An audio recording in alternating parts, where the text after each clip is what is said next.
Let's use those steps for planning a database and start preparing for our own Access database. Daisy Books is a small company that would like to move all of their inventory data over to a database, so for the rest of these tutorials, we will be demonstrating how to use Microsoft Access 2000 with our Daisy Books example in mind. Using the steps that we discussed earlier for planning a database, we'll walk through the planning phase for Daisy Books. This is just the blueprint for our database, so keep in mind that we can change it at any time during its creation. The purpose of the Daisy Books database will be to store data so that the company personnel can use the database to gather information quickly and easily. Information regarding products, inventory, categories, suppliers, shipping, purchases, and employees will be needed. The following questions are some of the issues that personnel would like the database to answer. What are the most expensive and least expensive books being sold? What books have been purchased over the last month in general or by supplier? What types of transactions are being made in the store on a weekly basis? The Daisy Books database should produce reports with sales and inventory information that is currently being handled by a separate accounting firm.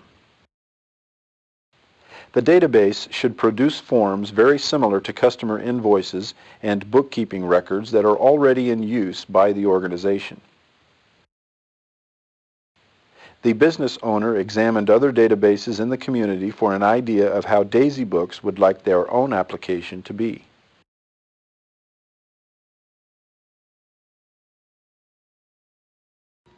Determining what tables will be needed for our database may seem like an easy task, but it can also be the trickiest step in the database design process. Sure, we might be certain of the types of reports we want generated, the forms that are to be used, and the questions that we want answered, but that does not necessarily mean that we know what types of table structures are needed to produce them.